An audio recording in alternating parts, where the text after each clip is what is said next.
Right, podcast. Welcome to the Showfile Podcast, performance podcast for performance nerds. My name's Tom, founder of A Work in Progress. With us we have Chrisy. Hello. One of our music directors. This is finally the drums episode. Good. Drum time. Love drums. Love drums. Chrisy loves drums. Of course you love drums.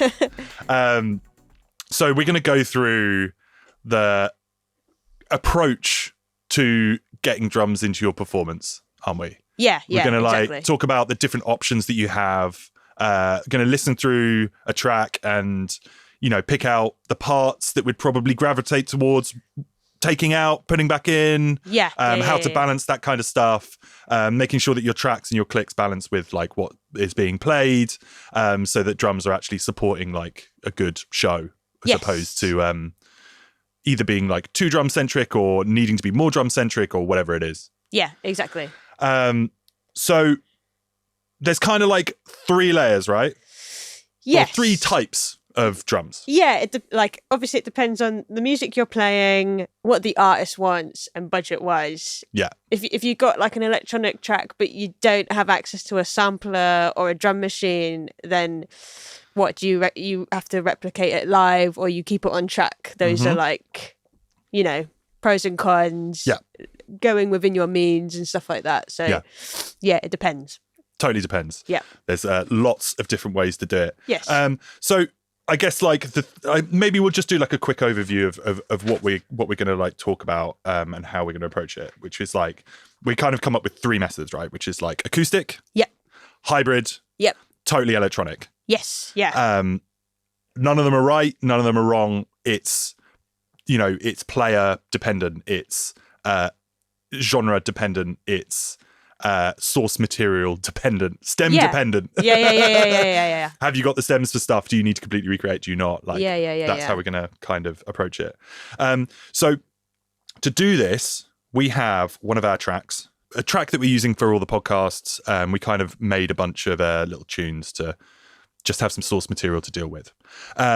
And so I guess we'll listen through that real quick so that everybody can kind of get a scope of what's going on. Then once you can kind of hear what we're going to start approaching, we can like start soloing through some stuff and then you can start choosing some bits that we're going to play. Sweet. So yeah, this is our track. It's got a little synthy intro. Simple chords. And then there'll be a top line and and some pretty simple drums that come in.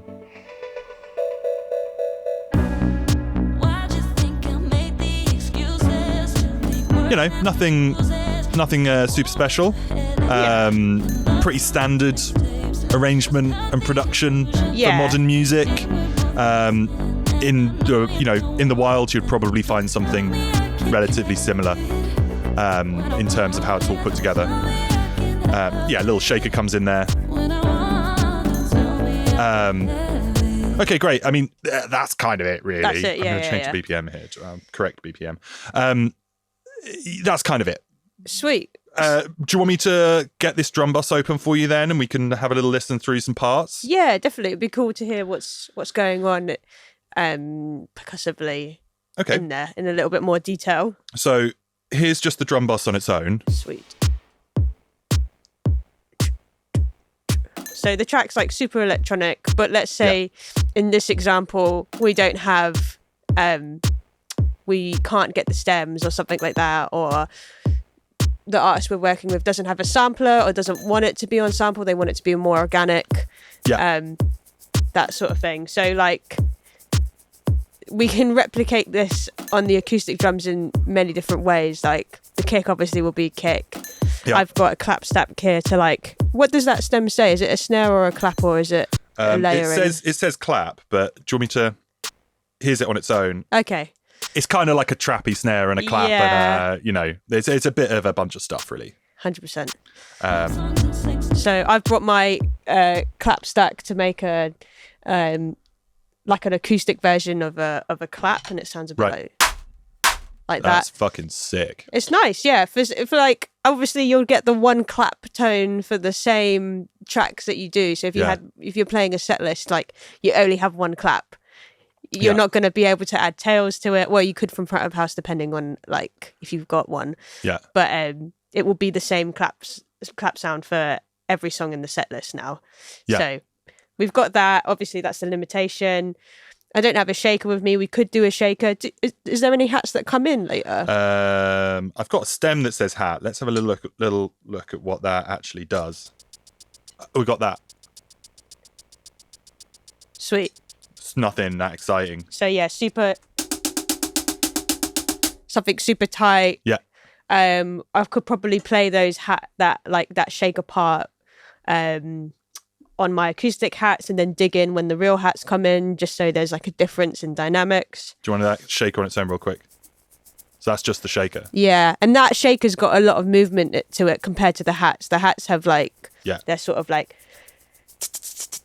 Oh, there is actually, now I can see there is another hat called Trap Hat. So the full, like a hat bust would sound like this.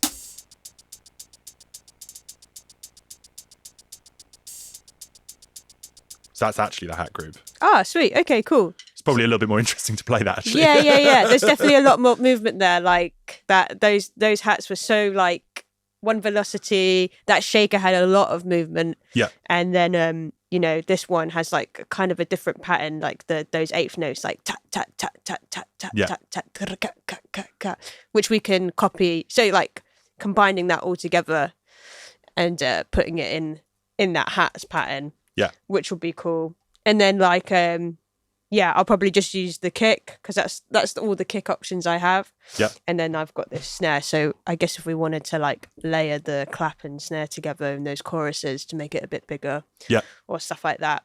Yeah. Or even like cross sticking it.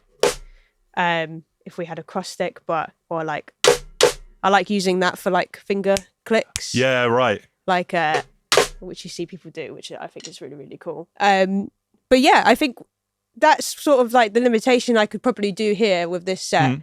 So like, yeah, should we hear how it sounds without those electronic drums and fully acoustic? Yeah, sure. I mean, so are you saying probably keep that? So maybe I'll zoom in real quick on a couple of other bits of percussion. There's, if you have a listen,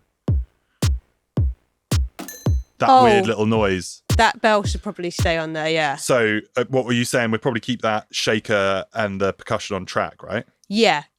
Okay, cool. And then I'll mute. There's like a little noise crash. Maybe we'll keep that for now. Definitely. Because that little bell, unless if I get that, I don't know how that was made.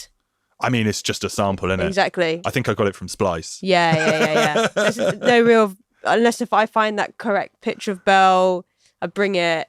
It's doing a noise anyway. I've run out of hands, and I should pop it on the sampler, but yeah. I mean, it's definitely Foley as opposed to like real percussion. 100%. Yeah. But the meat and potatoes are in those hats and kick and clap. So shall I just give you sort of like 2 bars and then we can kind of hear what that would come together as like an initial idea. The first bit is like a kick clap. And then the shaker comes in a little bit later. That's right. Yeah. Sweet. And then how many? Let me count how many bars this is for you. So then after 8 bars, there's then the hats then come in. Sweet, cool. So I guess like give it a little bash, and then maybe what we'll do is we'll add some cues to just help you remember those hats coming in at the end, because it is a little bit random arrangement wise. It's very dance world arrangement where it's just like, that makes sense. Let's add an arm and a hat. Yeah. Every 4 bars quickly they're getting bored. Okay, cool. So yeah, 2 bars and then just like the straight groove. Sweet, let's go.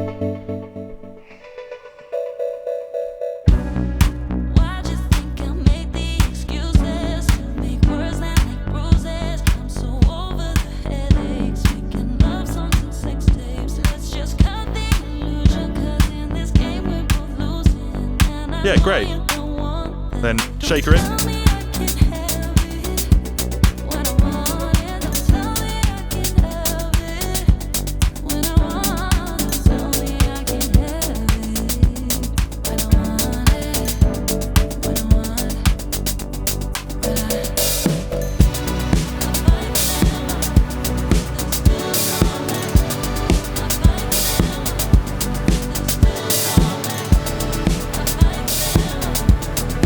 Yeah, great.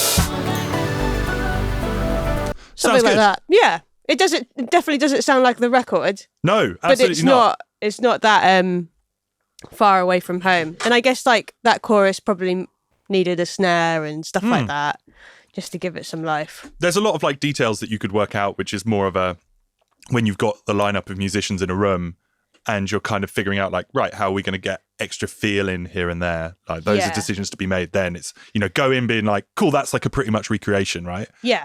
And then whenever you're building shows that you're already always going to kind of divert a little bit from the original record and create a more unique experience to that moment in time. So whether you do that with snares or extra cymbals, like I suppose you've got a pretty stripped down kit today, right? Yeah. I guess if you were going fully acoustic, you'd probably have the whole kit here. Get some tom fills in, all that kind of shit. Like exactly. Make it obvious that it's that it's very, very, very, very acoustic. Okay, great. I mean, that's pretty easy if you got the right stuff. The clapstack's mental, right? I haven't heard about these until this year. Yeah, no, they're great. Istanbul and I think another company are the only ones that really make them. And then like, I think maybe some other people are going to try copy them at some point. But they're handy for like fitting the purpose, and you don't want to take an SPD about. You chuck that in your cymbal case and super simple little cymbal that does. I mean, it sounds like an 808 clap. Let's be real. Yeah, it's almost identical. And that's all it needs to be. Okay, great. Well, that was kind of very fucking easy doing that. Yeah. It's much easier than I thought. But I guess that's why we get you in to do it, don't we?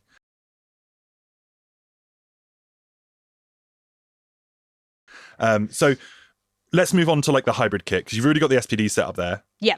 And that's like probably the easiest. Well, this is like quite a common way to do drums on a lot of like modern shows, right? Oh yeah. You'll see a drummer and an SPD on most shows. Like your kit, your shells, your cymbals, your hardware, and your SPD. Like they normally come with you at every gig. And the new SPD Pro as well is great for. It's just the number of trigger ins is insane. Yeah. And also the number of outputs. So you can really do like separate outs for each of your samples. Yeah. It's got a hi-hat expression now, so it can be like a mini like electronic kit, which is dead handy because the old one didn't used to have that. So now it's like you can get so far on it, man. So far. 100%. I mean, it still has its downfalls like all pieces of gear, but also if you're doing electronic drums, most of your life could be done on that. Yeah. Exactly. Okay, great. I mean, what have you got for triggering it today? So I've got the KT10. Cool. Which is like that standard kind of kick pedal, the Roland kick pedal. Oh yeah. That only outputs a trigger. Yeah. I love it. It's like I love the little weight. There's only one part to it, so you don't like forget the other part, because I've done that too many times when I had the old one. Like so it's nice that it's one big unit together, which is really cool. I like the weight. I've got a Roland RT30 for my acoustic snare trigger if we want to layer anything. Cool. I also have like a kick one as well, the RT30K. And those are the triggers that you just like attach to the drum, and then when you hit the drum, it's then going to fire a control voltage into the SPD, and that'll fire off a trigger. Yeah. To do any layering, if we want to like beef up our samples, or if we're like, or even like have a fake acoustic like drum kit, you could put them on like mesh skins and stuff like that, which is cool. But like, at the moment I've got plugged in my KT10, I've got my snare trigger, and then I've got my SPD pad. This is quite a basic hybrid thing. Get pretty far with all that kind of stuff. Yeah, no, definitely. We can add pads and stuff like that, but so far, like, I think this is quite nice and tidy. Okay, cool. I mean, I guess with this kind of thing, if we have access to a decent split on the stems, which is quite a common thing to go back to mix engineers and say is like, can we have more separation on the drums, please? So that we can sample them for whoever's playing. 100%. Fortunately, we do with our session. So we'll literally go in and sample some of these individual hits here. Perfect. Load them into the SPD. This is one of the things I love about the SPD is the app. Like all technology needs a good app. You know, like the Neural DSP, Quad Cortex has a great app. The HX Stomp has a great app. The SPD has a great app. The 404 has a great app. Yeah. You know, companies that make good apps nowadays, because in our world, it's not just creating one sound. It's like we need to create 25 sounds. Yeah. And then we need to be able to back up all of those sounds in case the piece of gear breaks and you need to load it in remotely, you know, backstage at some shit festival somewhere, like, you know, everything didn't come off the plane, so you've got to use higher gear. It's like being able to load those patches in super easy. Yeah, exactly. With like, you know, either MIDI SysX or a good app is definitely really, really handy. Definitely. All right, let's sample some fucking drums. So I've got everything up in the session. What do you think you're going to want for this? Probably, well, obviously the kick. Yep. Let me unmute everything that I have muted for you to be playing to the track. So let's have a little listen to the kick on its own. Oh, look at that. Hang on. I've got a bunch of stuff soloed.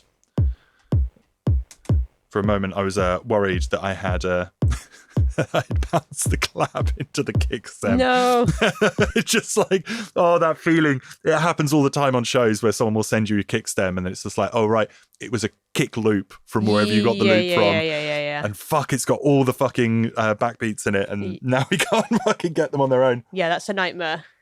Man, it's the worst. I mean, you could do some weird stuff with phasing and we're not going to talk about that right now. Yeah. There's a rabbit hole. Not talk about that now. Yeah. Okay, so just literally the kick there. I set my grid in Ableton to quarter notes. It'll be super easy to just grab that little. I'm literally just choosing the beginning of the kick drum, Command E to slice at the position of the playhead, and then I've just got a kick drum on its own. Sweet. Which will be like easy peasy. Something to watch out for when you're sampling kick drums, though, right? Is if you've got Ableton putting a fade, because you can set it to automatically add fades. Yeah. And what will happen is you'll be able to hear it if you just put a tiny little fade at the top of that kick. You're not going to quite get the transient that you'll get when you remove that fade. Yeah. Which on kick drums is so important. Yeah, it's especially if we're going to play them solely as samples, you need that attack. Yeah. It will be weird and like you'll be wondering why it feels. Yeah. I'll be like, why is it so just like, oof, rather than like, but. Yeah. That's what we're looking for. And also fades at the ends of samples. You know, that's such a common mistake to make, is that you haven't added your fade at the end. And so you get this weird little pop that you get from just like, this is like an audio editing thing, bit of a tangent from drums. But it's worth knowing because what you need is your waveforms to all finish, your waves all to finish at zero. Rather than finishing, if you think of a sine wave, if it goes up to its peak and then immediately to zero, that's what that pop sound is. Yes, So those fading out the end of the sample is like the way to basically combat that. So right, I've got my sample, I've got it soloed, we've got a single kick drum. I'm then going to Command Shift R to bounce it. I'm going to bounce I'm actually not going to do it like that. I'm going to select the track and then I'm going to bounce selected tracks only to make sure that I don't end up with any other weird stuff in there. We're going to bounce it as a WAV. One of the good things about the SPD Pro is you can use pretty much any sample rate, right? Yeah. So I could just do, like I'm running at 48K. I'm going to do 24-bit. With the old SPD, you had to do it 16-bit, didn't you? 16-bit, yeah, and 41K, I think. Yeah, 44.1. Yeah, and, it's fine. Like, you can't really tell the difference, but it's once you start scaling up and you start playing on, like, bigger sound systems, you're going to start noticing the lack of, like, dynamic range and stuff. Yeah. And that loss of quality, like, it's not about doing it in your bedroom, in your headphones, or in your studio, on your studio near-field monitors. It's about doing it 110 dB in like a big festival or a big room. Like that's where you start to see the differences with that stuff. So we're going to export it. I'm going to stay on top of my samples in our AWIP podcast folder, making a drum samples folder. And then I'm going to make a fight them off folder in there, which is the name of the track. And then I'm going to do let's do FTO kick. So just a nice, simple name that makes it easy to find that sample in the mess of samples in the SPD. Because if I just call it kick.wav, which kick is the kick for this track when I've got 25 kick.wavs? Yeah. And like listening through 25 kick drums to try and match them was definitely going to give you sample blindness. Oh, yeah. Without a shadow of a doubt. Okay, right. So let's move on to this clap. Same process, basically. I'm just going to, chop around the region where the clap sits. I'm going to check my fades, make sure that we've got no fade at the top, and then kind of pull that away, pull the other end region away so that we can do a nice little fade out on it. And then let's quickly check our sample. Maybe I can solo it. That'll help. There we are. There we are. A little clappy, trappy snare. Same process. Let's select the channel, go to bounce, selected tracks only, 48 as a WAV, export, and then rather than FTO kick, we're going to call this FTO clap. Great. And then what else in that beat do you want? Now that you've got some samples that you can play, you've got kick, you've got clap. Do you want that little offbeat percussion now? Yeah, give me that little sound, yeah. So let's get into that one. So that's, well, it looks like it's not particularly groovy, which makes it easy to sample. So I'm basically, again, just going to that audio region and chopping out just the sample that we need. Sweet. Add a nice little fade to it. And then make sure we're off at the front. Cool. And again, and then we'll call this FTO perk. I'm not doing any of these sample names with the very shouty all caps.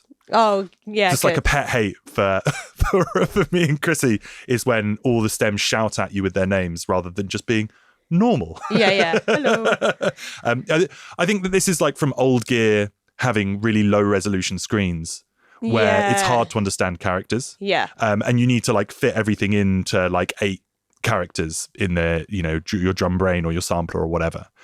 So you get these like weird, shouty, all caps bullshit. But obviously nowadays everything has a fucking OLED screen. Yeah.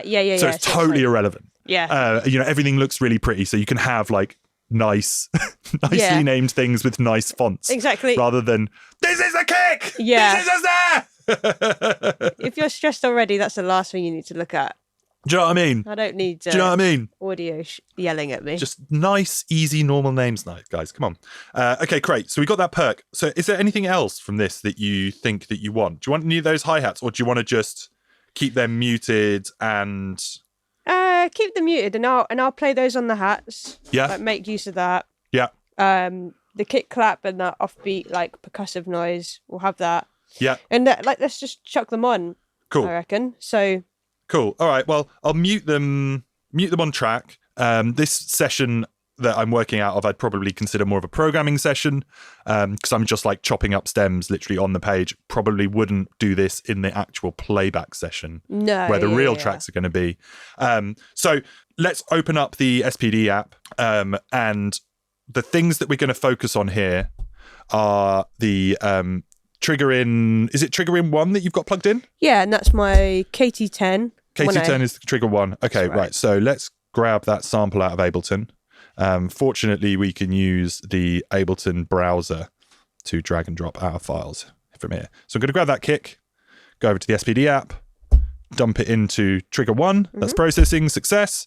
So now you probably won't hear it because we're using the direct outs because we're going to do separate outputs. So what I then need to do with trigger 1 is turn it off on master by clicking that little cell and then put it to direct 1. And now if you play that kick, there we go. Perfect. So something to think about with that kick is let's talk about how dynamic it needs to be before we move on. Do you think you're going to use any dynamics realistically with an electronic kick like that? For electronic kicks, no. Like if it was like a shaker or a hat, then maybe, but we are we're listening to this track and it's a dance track and an electric kick, like probably not going to have Yeah. a velocity for that. It needs to be thumping. So if I go to the play wave type there, I can turn the dynamics off, and then it's just a fixed velocity. So now when you play it again, doesn't matter how much dynamic you put on, we've just got consistent kick there. Perfect. Which is exactly what we need. So let's move on to adding the next sound, which I guess will be the snare or the clap. So that's on which trigger is that on? So we could let's layer it up with this snare trigger. Okay. Doesn't seem like I grabbed that one properly. There we go.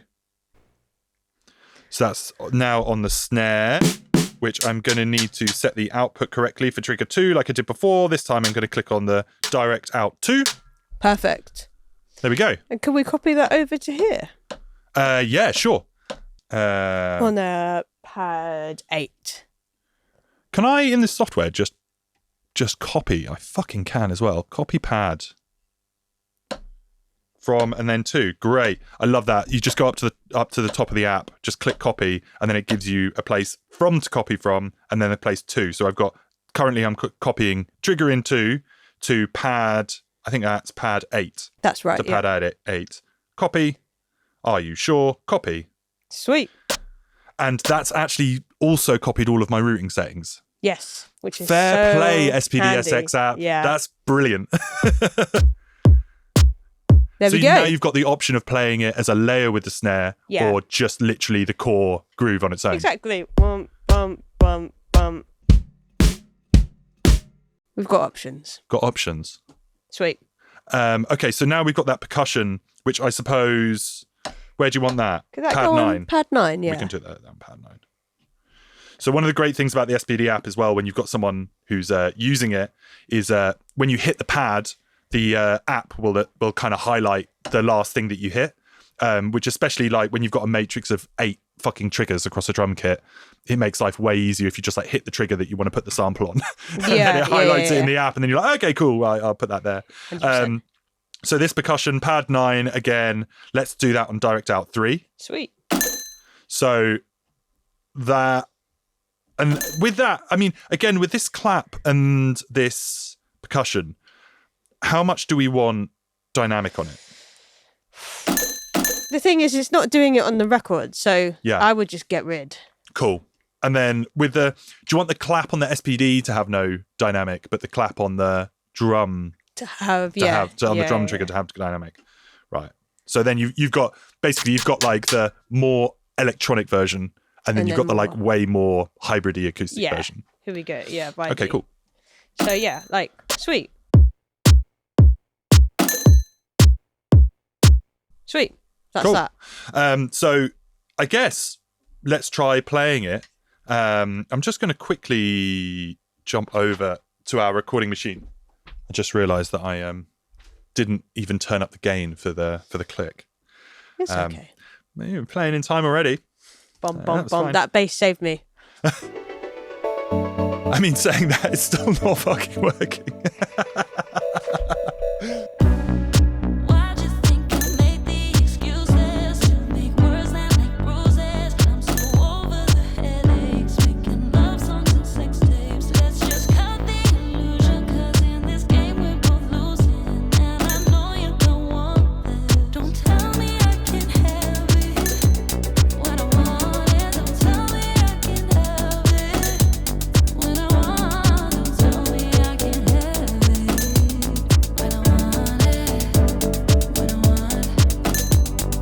Great.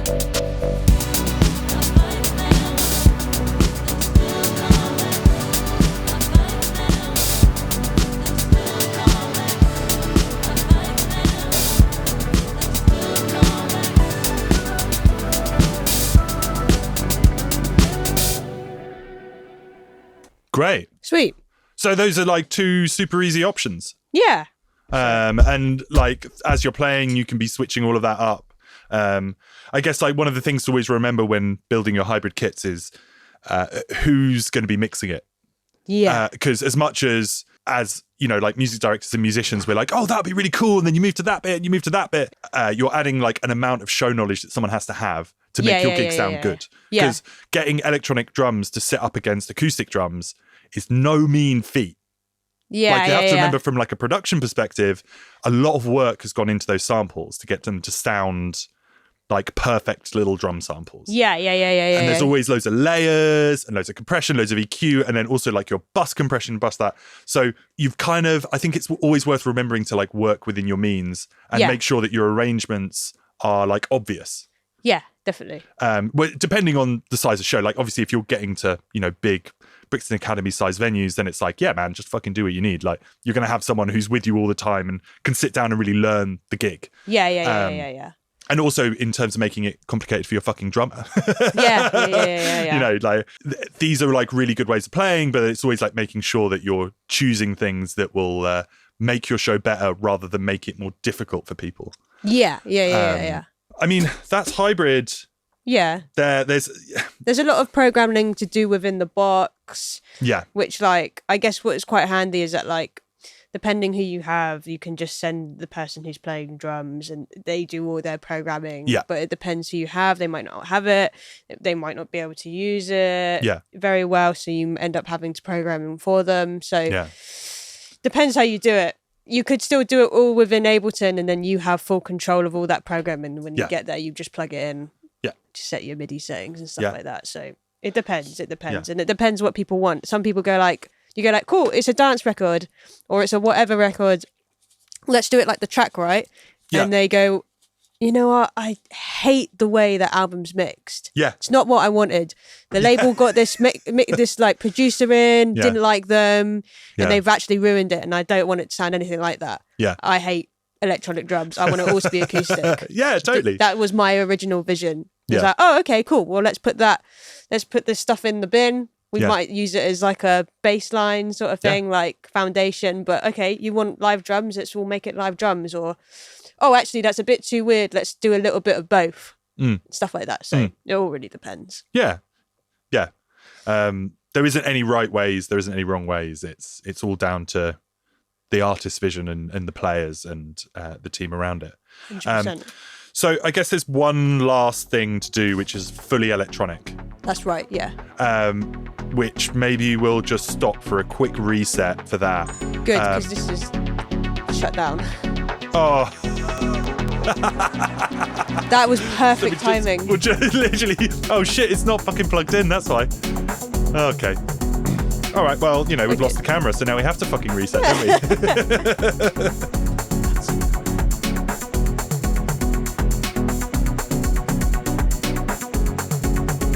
Okie dokie, Chrissy. Okie dokie. Okay, so.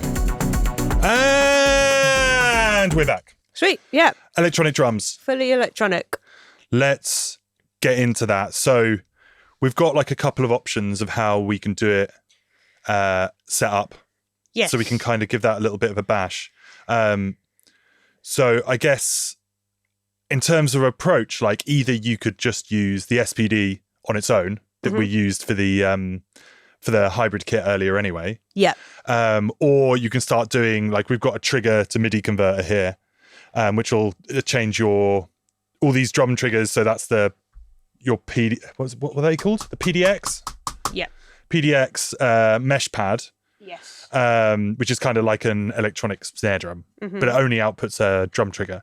And the KT10 as well. You got that hooked up. Yeah. All going into this MIDI converter, which is then also going into the TR-8S, which is probably one of my favourite drum machines for live shows, to be honest. Yeah, wicked. It's a great box. 100%, yeah. And we've used it on quite a few things, George Fitzgerald and Gorgon City and stuff. So that was good fun. So should we start by just doing SPD? Yeah, let's put it all on the SPD. And so with this, let's do, I guess we're going to do kick and snare. Yeah. All kick, on snare. It and just like play it with sticks. Yeah. Totally electronic setup. So let's pop into our into Ableton and grab those samples and load them into some places on the SPD. So where do you want the kick to go? Could I have the kick On pad 8. Pad 8. So I'm just going to grab that from the Ableton browser again. Drop that on your pad 8. There we go. Kick there. And then pad 7 could be snare, please. Pad 7 for snare. Pad 7. There we go. And then, do you want anything else? Could I get those 2 hats? Yeah, we can sample those hats. So I'll just probably need to give me a second. Let's have a quick listen to that hat groove again so we can just figure out like what sounds we need.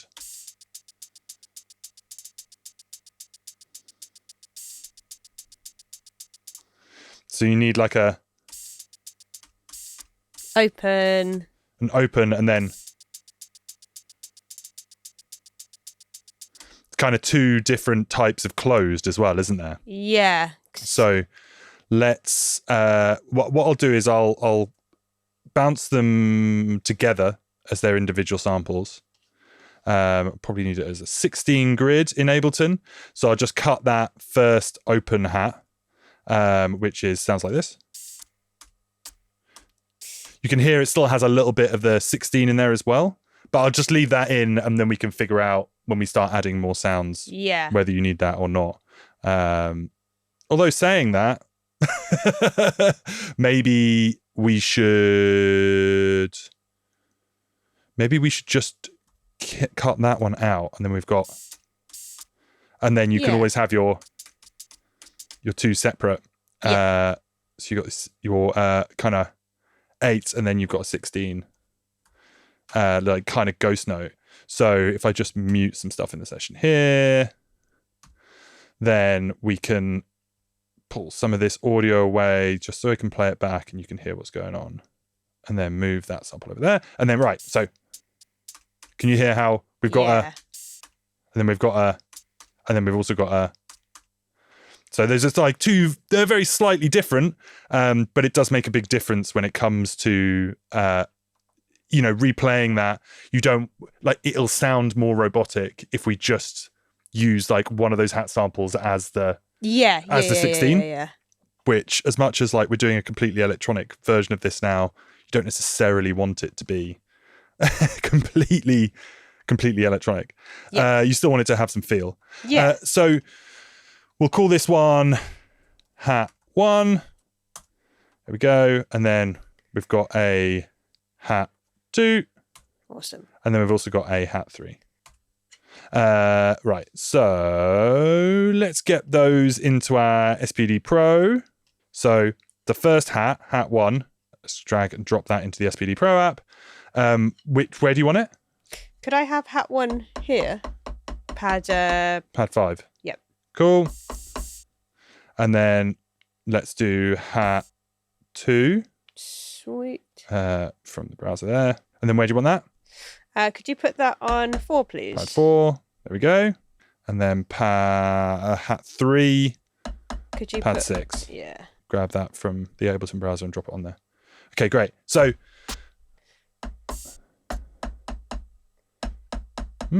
hat 3 doesn't sound like anything.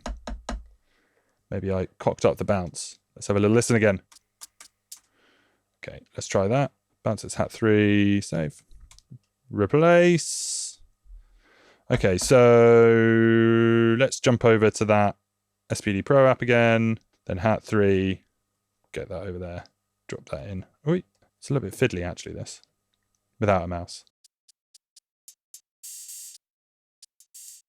Sweet. Perfect. What I'm going to quickly do is I'm going to exchange some stuff. So I'm going to go to pad copy on the menu. Yeah. If you go to copy pad, it's quite annoying that it says that and there's no like exchange button. But if we go there, and then I want this to be that one. So, and then I go pad exchange. Okay. And then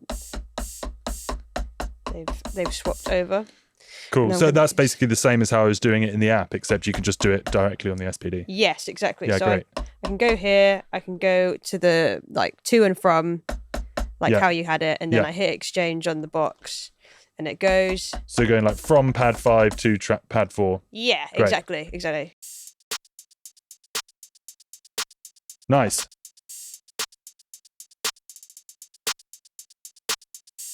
Yeah, sweet. Great. That sounds cool. Exactly. Why don't you try that with the track then? Sweet. So actually now I can get rid of the hats. And we get rid of the... Before you start though, every time I hit this kick and this clap,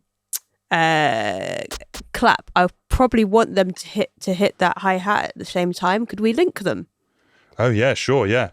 So what's linking to what then? Tell me what we're linking. So could we link pad 8 to pad 5? To pad 5. So in the app, this is much easier on the app than it is on the SPD. I choose pad 8, I go to pad link, which is one of the little tabs in the app, and then I go to the pad 8 link send, and we choose 1. And then what did you want it to link to? So pad 5. Pad 5. So link receive is now pad 5. And then could we... Oh wait, no, I put link receive 5. I need link receive 1 on pad 5. There we go. Yeah. So if you just hit that kick now. So you hear them play together. And then could we do the same for that snare? Yeah. So the snare is to pad 5. To pad 5, yeah. So that should now do it. I can see it light up. Just there, like bum bum bum. They're quite similar sounding, so it's quite hard to hear in the mix, but it's good. Let me turn the dynamics off of it and then... Yeah, you can hear it. All right. And then one last thing, sorry. Yeah. Could you pad link this to the kick drum, so pad 8? So... Pad 6 to pad 8. So... Okay. Sorry, when you hit pad 6, it then also plays the kick. Yeah.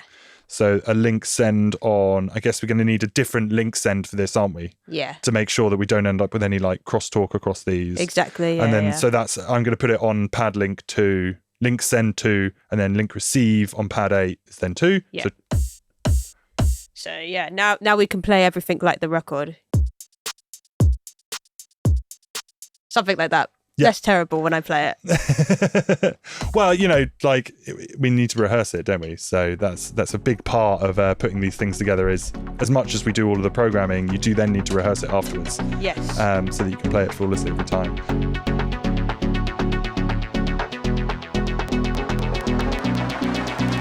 Should we just quickly like go through your like how you've kind of put that together?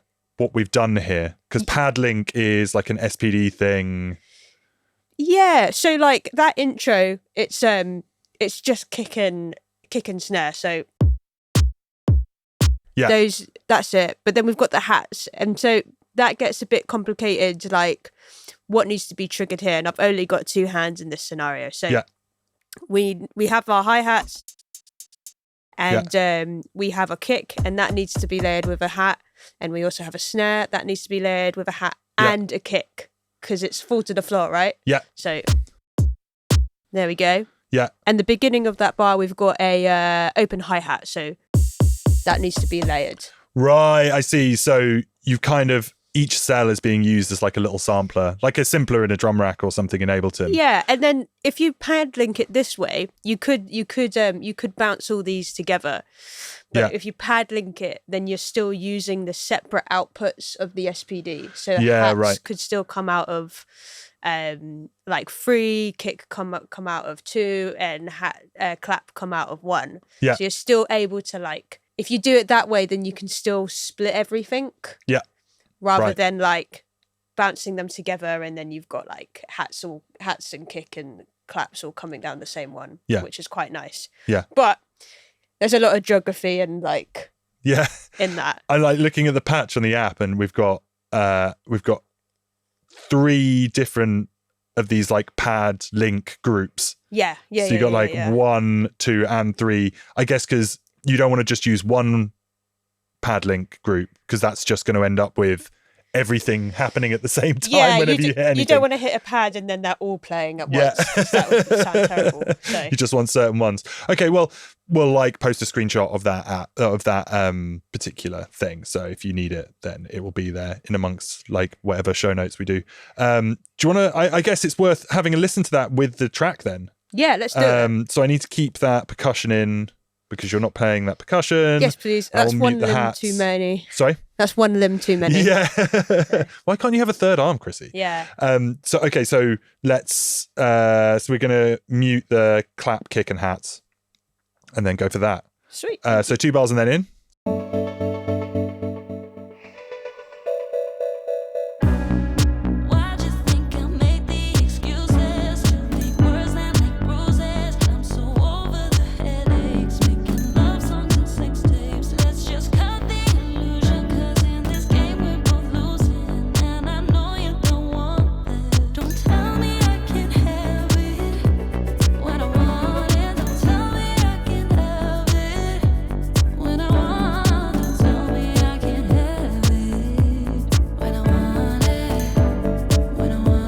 Nice, and then hats in. 3, 4.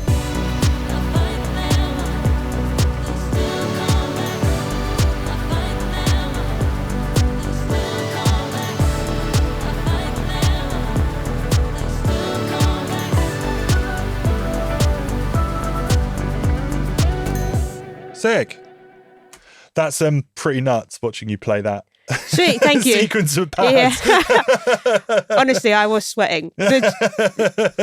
So, geography-wise, that's quite intense, but the benefits in there, and it means you can play that whole part with just 2 hands and still have all the separation that you'd need for front of house or anything.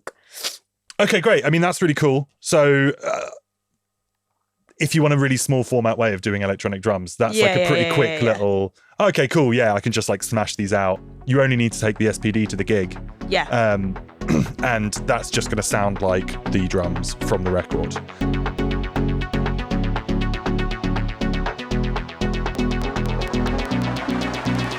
That's obviously one way of doing things. You may also want to add some more hardware to the gig. The more electronic you get, I think the more you start using sequencers and samplers and drum machines and that kind of thing. So it's definitely more in our world, we gravitate towards this kind of setup a lot more. So the TRAS is a really fun way of playing drums. You can either send it the MIDI, or we can program sequences and whatever, or you can do both at the same time. Yes, yeah. Which is kind of what we're going to do now for the sake of nerdery. Yeah. The only problem with the TRAS is that you have to load everything in on a fucking SD card, which is literally one of my only things that I hate about it is constantly having to get SD cards working. Okay. So there's no straight in via USB. Nah. That is annoying. It does have an app. But the app is not very good. Okay. It's easier to do it on the box. So I'm literally going to just grab our drum samples that we made earlier, and I'm going to take all of them for now and pop them onto the SD card. Very simple. Just do it in Finder. I'll probably get rid of the Ableton ASD files that have been created from me pissing about with this, and then eject that from the Mac, and then I'm going to pop it in, and I'm just going to import these into the TRAS. So if I go to Utility and scroll through to Import, or is it Sample and Import? I think it might be Sample and Import. There we go, Sample, Import. And then we're going to have to do it. I should have put them in a folder, really. In fact, I'm just going to quickly do that so that they load in quicker. So I only have one function to do rather than 2 or 3. Because you can do individual files, which will be me repeating this over and over again, or we could put these all in a folder. Call the folder FTO, grab these files, put them in a folder on the SD card, get rid of the SD card, and then there we go. So now if I go to import folder, I've got a folder called FTO, which is the same that I did on my MacBook. Import those. Import error. That's good. Fuck's sake. Right, so those samples don't work because I'm using the wrong bitrate for the TRAS. The SPD-SX Pro, because it's such a new piece of gear, you can use much higher quality WAV files, whereas this, it has to be 44.1, 24-bit. So drag all of these samples into Ableton and have them drop across a bunch of new audio tracks. And then I'm going to just preserve their names on the channels. And I'm basically going to use selected tracks to bounce at a different bit rate, a different sample rate, so that we can then create TRAS compatible versions of these samples. So if I go down here, so we'll use this region. I think this is the longest region. So this is just like a quick and dirty way of getting around this. So select all those tracks that I want to bounce. Let's just make sure that we haven't got any dodgy pre-roll. We've got a lot of fades that we need to get rid of at the front of those samples. When we zoom in on them, the classic Ableton has automatically added fades. Let's get rid of those fades. So we're going to go the length of this perk, select all of these files, bounce, selected tracks only, WAV, except now we're going to go at 44.1, except that's going to get downsampled, so I need to change the native bit rate of my session, sample rate of my session, to 44.1, just to avoid any silly bullshit. So let's make a new one here called 44-1 kHz, just so we remember what they are. And then I'm just going to add a TR to the beginning of that. Save. Cool.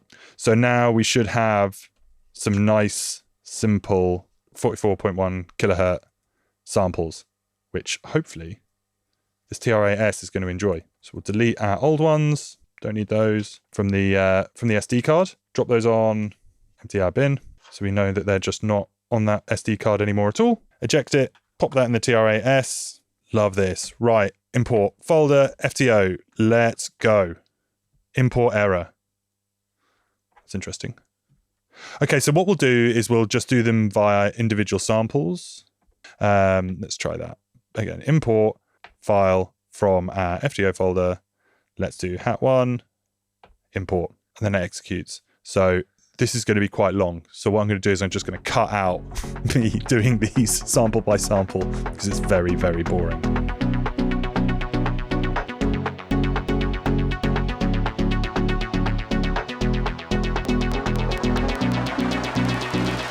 All right, so let's add the kick drum to the kick drum. We'll add the snare drum to the snare drum, and then we'll start adding some more percussion and some hi-hats and stuff. So with the TRAS, you literally just choose like you press the sample button when you've got your channel selected, and then just choose the sample that you want to do, which for this one will be the TR FTO kick. There it is, which if I use our TR play function, so that's the beautiful, nice and easy. And then with the SD, which is a snare drum, I'm then going to choose the snare drum. Turn the level up. So we've got two of our samples in there, and then let's add that percussion sample as well. I'll add that on the low tom channel on this drum machine. So that will then be our little offbeat sample. Perfect. And then over with our closed hat, open hat channels, I'll probably add like our main open hat on the open hat. That sounds good. And then our main closed hat on the closed hat channel, which is hat 2. Perfect. And then instead of the hand clap, I'm going to use our hat 3 there for our little ghost hat. Where's hat 3? There it is. Perfect. Great. So with those, we could quite easily just program the whole beat, right? Yeah.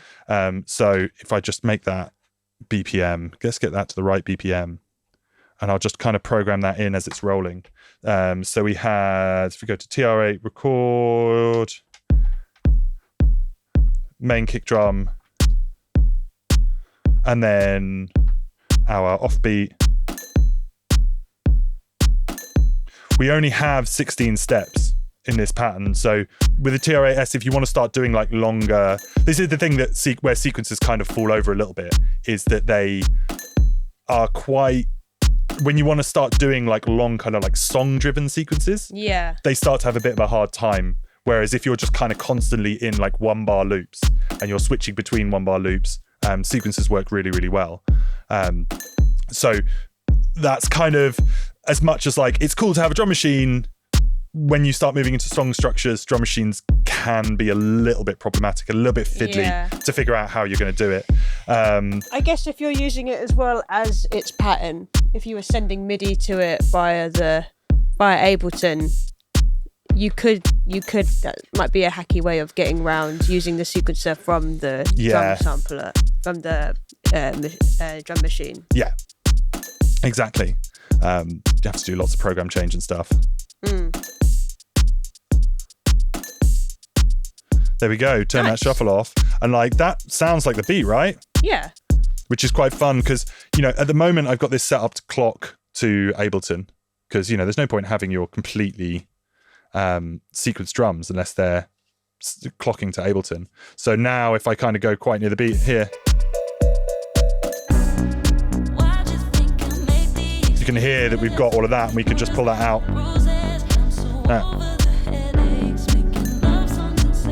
You could just like be riding those to get that phrasing right. Yeah. Then we can just add our... Yeah.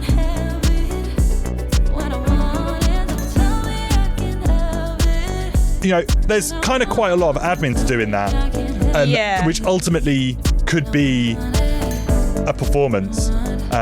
We could then, you know, we've got a ride here, which for this part, we could then... It's not even a ride. I thought it was going to be a ride, but it's lovely a weird cowbell. little... I mean, maybe let's just put that in there like that. You know, you can start adding like little extra bits. Yeah. So that, you know, there's one little kind of like quick sequency way of doing it. You know, one of the fun things to do with things like snare drums while you're playing is kind of retuning them in real time. There's another way to like get a more unique sound for your performance. Just like kind of while you're playing. You then also got access to all the effects and stuff.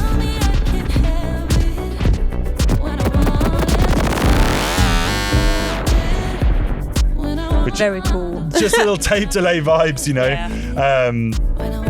So what's quite cool about that then is we can get you to play, for example, let's get you playing like the kick and snare, right? You've got like a kick and a snare. So if I remove that from my patterns, and we'll just go to instrument play, you can then be playing the kick drum while I run like effects and run like the hi-hat arrangement and the, you know, extra percussion arrangement. 100%. So the thing with these trigger to MIDI converters is you need to make sure you're getting the right note to go to this. Definitely. Because all of these will have their own implementation of like which note that they use. Generally, everything has its own way of doing it and you need to do a little bit of research. But we have the manual. Well, we have the MIDI implementation sheet. That's generally what you need. Well, MIDI implementation chart. That's where you're going to find all that information. And if you go down to the bottom here, we've got note numbers that we can use. So yeah, that bass drum is 36? 36, and the snare drum is 38. Yeah, so if I just hit edit on here, I think we're on pad 2 there. So this is on note number 45. So if I change that to 36, we should start. Got a very, very loud kick drum. Perfect. And then hit that snare. So that needs to be 38, right? There we go. Perfect.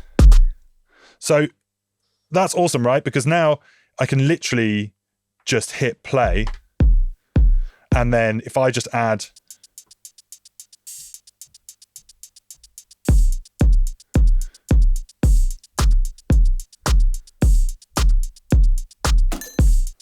wicked, yeah.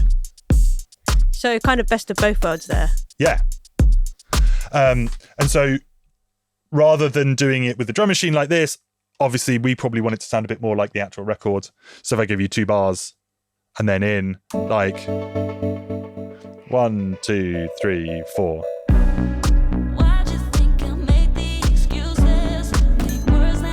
There you go. And like that's just the most labor intensive drum part that we've ever done. How many people do you need to play your drums? Fucking loads. But I guess, that's like percussion and your kind of core beat. Yeah. And then as we come up here, start adding all of the rest of our hats.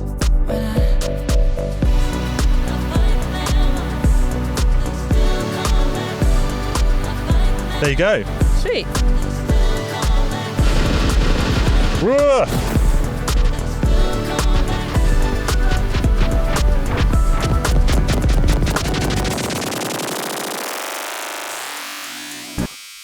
Perfect, and that's how it should end. Just start dubbing some effects onto it as well. You find I'd say the effects on things like the TR-8S and stuff are like way better than most normal drum electronics, because it's kind of more expected with a machine like this to want to do like lots of individual effects and control those. Lots of like delay and that kind of thing, and then have like a really good MIDI implementation for that in terms of everything that you can change. Like if you look at that chart, then it's control change to change pretty much everything on the unit can be controlled by like a MIDI value. So we can use any controller to then do that. Sweet. Yeah. So that's electronic drums. That is electronic drums. And like what you did on there, you can do the same on the SPD. Yeah. And depending on what sampler and what drum machine you're using, depending on the effects that they have. Yeah. Or you could just do drums on Ableton, and then you've got loads of audio effects and MIDI effects that you can do. Yeah. So there's it's like a corridor, and there's so many doors that you could open within it. Yeah. Like this is like purely electronic, and however way you do that is again not the right way or wrong way of doing it, but it's fun. So like there's have a go. Yeah. absolutely Okay, great. So now you can do drums. Yeah, you can do drums. Like there's plenty of options there. If you can't think of anything, then like this has been wasted. Go do some cool drums on your show. Go and make some cool shit. Definitely. I think that's what comes next 100%. In all of this. And if there's like some sort of fourth option that we've not talked about, that would be so cool to hear. Oh yeah, 100%. 100%. Yeah. Okay, great. So podcast. Yeah. Done. Fucking Fade into done. Music. Fade to music.